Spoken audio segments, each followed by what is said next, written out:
جب مشکل حالات کے بعد اللہ تعالیٰ آپ کو انعام دینے والا ہوگا تو یہ نشانیاں ظاہر ہوں گی۔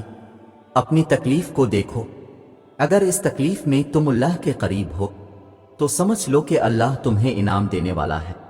تم ابھی جس مقام پر ہو وہ اللہ پاک کے منصوبے کا ایک حصہ ہے، اور اس سے گزر کر تمہارے لیے وہ سب ہے جو تم مانگتے ہو۔ یہ بے سکونی اور یہ الجھن تمہیں اللہ پاک تک واپس لے جانے کے لیے ہے۔ تم زندگی کے جس مرحلے پر ابھی کھڑے ہو اسی میں اللہ پاک کی رضا ہے۔ جب تم یقین کا دعویٰ کرنے لگتے ہو تب وہ تمہارا یقین آزماتا ہے ان چیزوں کے ذریعے جن کے بغیر رہنے کا تم تصور بھی نہیں کر سکتے۔ وہ ان چیزوں کو تم سے چھینتا نہیں ہے، بس اپنے پاس سنبھال لیتا ہے اس وقت کے لیے جب تم اسے منانے آپ اور وہ تمہاری جھولی میں انہیں واپس رکھ دے۔ وہ تو تمہیں دینے کے بہانے ڈھونڈتا ہے، پھر تم اس سے مانگتے ہوئے کیوں تھک گئے ہو؟ یہ ٹھوکریں تو معجزوں کی دین ہوتی ہیں، یہ زخم اس کے ایک کن سے بھر جائیں گے۔ اس نے تمہیں نصیب کے جھمیلے میں اس لیے ڈال رکھا ہے تاکہ تم جان سکو کہ دعائیں اس نے بے وجہ نہیں بنائیں۔ تم اسے خوش کر کے تو دیکھو جو تمہیں خوش کرنے میں لگا رہتا ہے۔ تم اس کے سامنے سر جھکا کر تو دیکھو، وہ سارے معجزے تمہارے قدموں میں لے آئے گا، اور ایسا تو کچھ بھی نہیں جو اس کے کن کے بعد بھی نہ ہو سکے۔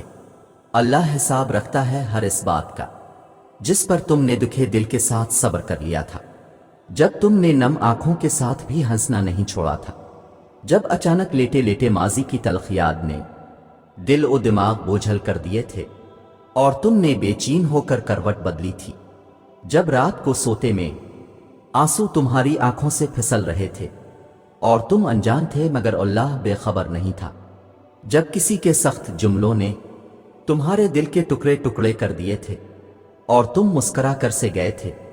وہ تمہاری ہر اس تکلیف کا حساب رکھتا ہے۔ تمہیں یہ وقت بھلے ہی مشکل لگ رہا ہو مگر تمہاری سب مشکلات کا حل بس اس کے ایک کن میں رکھا ہے۔ سنو، وہ تمہیں بے حساب دینے کے لیے آزما رہا ہے۔ وہ تم سے اتنی محبت کرتا ہے کہ تمہیں اس کی مقدار معلوم ہو جائے تو تمہارا جوڑ جوڑ علیحدہ ہو جائے۔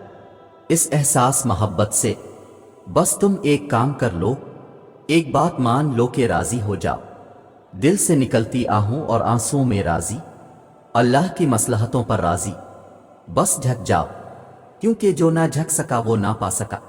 اللہ کو بہت پسند ہے جب تم دنیا سے نہیں اسے مانگتے ہو، جب تم بے بسی کا رونا کائنات کے سامنے نہیں اس کے سامنے روتے ہو، جب تم سب ختم ہو جانے کے بعد بھی اس یقین کے ساتھ دعا کرتے ہو کہ اس کے سوا کوئی نہیں، جو کچھ نہیں دے سکتا وہ رحمان ہے اور رحیم بھی، جو اللہ تمہارے لیے چاہتا ہے کیا تم اس سے بہتر اپنے لیے چاہ سکتے ہو؟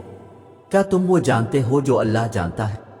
پھر کیوں مشکل لگتا ہے اس کے فیصلوں کو تسلیم کرنا؟ کیوں نہیں کرتے یقین کہ وہ بہتر لے کر بہترین دے گا؟ ایک وقت لازمی آئے گا جب تم سمجھ جاؤ گے کہ یہ آزمائشیں کیوں تھیں، اس کی آزمائشوں کے پیچھے چھپی مصلحتوں پر حیران رہ جاؤ گے۔ تب تک توکل کرو اس پر جو دونوں جہانوں کا مالک ہے، وہ جو ماں سے بھی زیادہ پیار کرتا ہے۔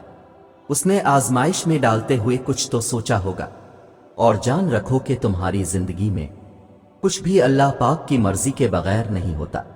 تمہاری آزمائشیں اللہ پاک کی رضا نہیں تو اور کیا ہے، تو اس کی رضا کے آگے سر جھکا دو، صبر کر لو یہ سوچ کر کہ جو ہو رہا ہے اس میں بہتری ہے، اور صبر کرنے والوں کو وہ بہت خاص رکھتا ہے۔ اللہ نے ہر کسی کی تقدیر بہترین لکھی ہے، دیکھی ہے، کبھی اللہ کی بنائی ہوئی کوئی چیز نامکمل دیکھی ہے؟ جو کچھ ایسا جو اللہ نے بنایا اس میں بہتری آ سکتی ہے، چاند، سورج، آسمان اور زمین، اور اس کی بنائی ہر چیز دیکھی ہے تم نے؟ بے شک وہ صحیح کہتا ہے، میں نے ہر چیز کو مکمل اور بہترین شکل میں بنایا ہے۔ تو تم نے کیسے سوچ لیا کہ اللہ نے تمہارے لیے جو سوچ رکھا ہے وہ بہترین نہیں؟ اللہ نے ہر چیز مکمل بنائی ہے تو تمہاری کہانی کیسے نامکمل چھوڑ سکتا ہے؟ میرا اللہ کچھ بھی نامکمل نہیں چھوڑتا، واحد وہی تو ہے جو اپنے وعدے پورے کرتا ہے۔